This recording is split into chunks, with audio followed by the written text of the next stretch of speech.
Hey, awesome authors. I want to share something with you today that is going to help you so very much, especially if you are right at the start of writing your book. And even if you are in the middle or at the end of writing your manuscript, you want to pay attention to what I'm going to be sharing with you today. It is life-changing. It is something that I wish I knew before I started to write my very first book. So I want to share a little bit of my story with you, and then I'm going to jump into some of the lessons I've learned, and I'm going to share with you the biggest mistake I made as a writer when I started writing. First of all, one of the mistakes I made was avoiding the call to write. I had this incredible encounter with God in September 2013, and I knew that there was something more that I needed to do, that I wanted to write this book. I even had prophetic encouragement. I had the Lord speak to me personally and through strangers. And it took me 10 years to actually say yes to the call to write. It was at the point where my husband literally put a laptop in my hands and said, go and write this book, that I said yes to my call to write. So I opened up my laptop and I started typing away. And I poured everything into that manuscript, literally everything. Everything that had happened to me through that encounter with God, everything I learned through the movie Tangled.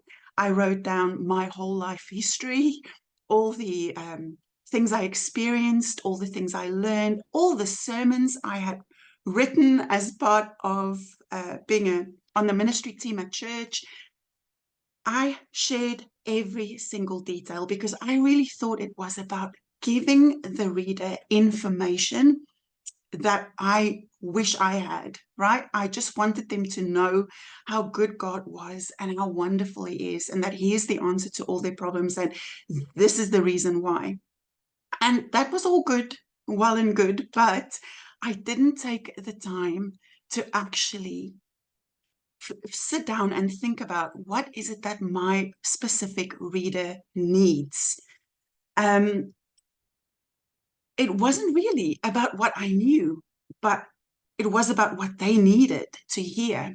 There is, I was watching this interview with Erwin McManus. He was on a podcast with somebody and he was sharing some of the treasures that he has collected on his journey as an author. And he said something that was quite jarring. He said, nobody cares about your story. They care about their story. And if they can connect with your story, then they'll have a reason to read your book. And initially I just thought, wow, it is quite jarring. But when I started to sit and think about it, it is quite true. You know, there is so many stories. Everybody has a story. Um, there's so much information out there, and people don't have the time to invest in every single book that comes their way. So what would make them want to pick up your particular book? And it isn't really about the story that you are telling, as compelling as it may be, as wonderful and marvelous as it may be. It really is about the problem that you are solving for the reader. So knowing their perspective, or taking some time to really sit and figure out what is it that the reader wants you to solve for them, will make a huge difference. Now, I just want to give a little example from the Bible. And, you know, we have the best example in Jesus.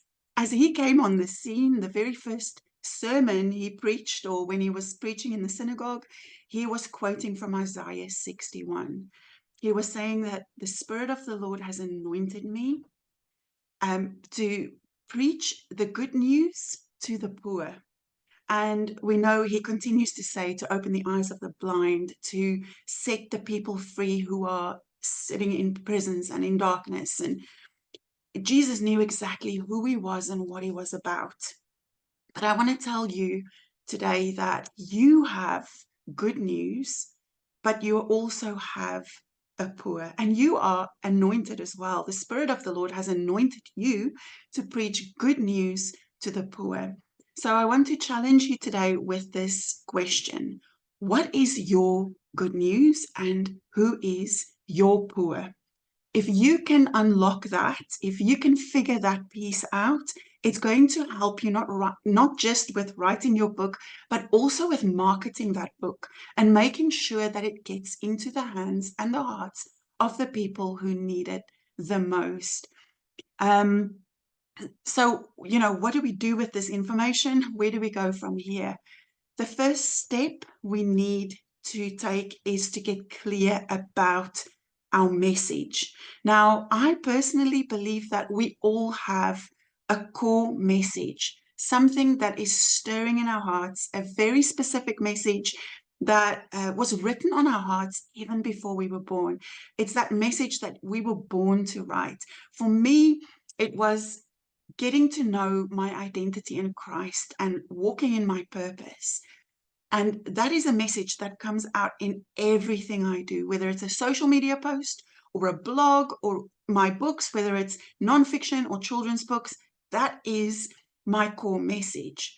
But everybody may have, as a writer, you may have this core message, but your message will be multifaceted, like treasure, like a diamond, right? You will have many facets to your story and to that message that you carry on the inside of you. So there isn't just one book in you. There are probably several books in you. So there's no pressure to put everything you know into one book. Imagine meeting somebody for the first time, right? Imagine they tell you their entire life story. You would probably get bored somewhere in the middle, right?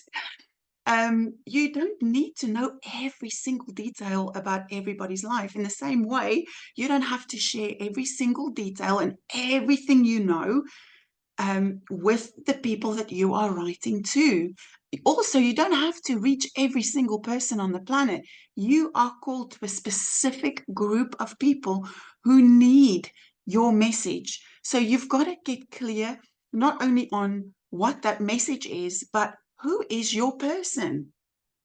Who is the person that you are called to reach? Because there is a person, a very specific person, and the more specific you can get, the sharper your arrow is going to be, and the more likely you will be to hit the target, which is to get that book into the hands and the hearts of the people who need it. So you need to have a picture of who that person is. Where are they today? What are they experiencing today? One of the things I've learned is that it's very often that person that we used to be before the encounter that we had with the Lord, right? Before we encountered God's love. It's going back to that place. It's thinking about who was that person. For me, it was that mom with the little children who was overwhelmed by everything, overwhelmed by life, not breaking through, not getting that connection with God that I so desired, and at the point of giving up. So it's going back to that place and sitting down and really digging into who is that person, what are they feeling, what are they thinking, what are the pain points that they're experiencing, how is this problem that you are going to be solving for them, how is it affecting them emotionally, financially, in their relationships, how is it affecting their physical well-being. All of these things are extremely important to dig into. So that was literally one of the things that helped me so much when I realized that my book was not about me.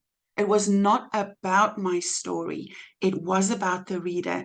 And I really needed to figure out what is the problem I'm going to solve for the reader and who is my reader. So if you need help with that, I have got several resources for you. I'm going to share some of them with you. Now, if you are watching on YouTube, I will put links to these resources in the content and description. I will put the links. If you're watching live on Facebook, I will put that in the comment section. Now, if you are part of the Answering the Call to Write Facebook group, you will get a free copy of this book, Answering the Call to Write. There is a free PDF copy for you in the Facebook group. It's under the files section and you can download it free of charge. It's also available on Amazon and it's not very expensive. The ebook is less than $5. So do go check it out. It is a very useful little resource. I'm telling you, I've written everything I wish I knew before I started writing my book, my first book. I've put it into that resource. Now, this book, the Answering the Call to Write workbook, is really going to help you get clear, confident, and connected. It's like having a coach on your desk, and I literally take you through the process of clarifying your message, cementing that call so that you are confident in that message and in who you are, figuring out who you are writing to and who that person is, what their pain points are, and what problem you are solving for them. Plus, I give you tools for your marketing and for deciding whether you want to self-publish or publish the traditional way. I give you ways to plan your launch, etc. So I'm taking you all the way from saying yes to your call to write to actually writing that book, publishing that book, launching the book, and marketing the book. Now, that's available on Amazon. And then if you want more of a hands-on type of approach, then there is a course available as well on my Pensight website. It's called the Born to Write Blueprint. And I take you through that process step by step in a short course. And I'll put a link to that in as well. But the pages from this book that apply to that course will be there in there for you to download as well. Honestly, I cannot tell you what a difference it made to me personally, knowing the message, the problem I'm solving, and the people I'm writing to. It helps you get organized. You don't get stuck with writer's block and all of that nonsense because you know exactly the journey that you're going to be taking your reader on. And on that note, I just want to say, keep writing, keep going, because the light in you is destined to be seen. You know, I love Matthew 5:14, that you are the light of the world. You're a city on a hill, and that light in you should not be hidden. So keep writing, keep telling your story. And if you need any help, this is why I'm here. So please comment and join the Facebook group if you're not in there already. I'd love to connect more and help you on your journey. Right. That's me. Have an amazing weekend. See you soon. Bye.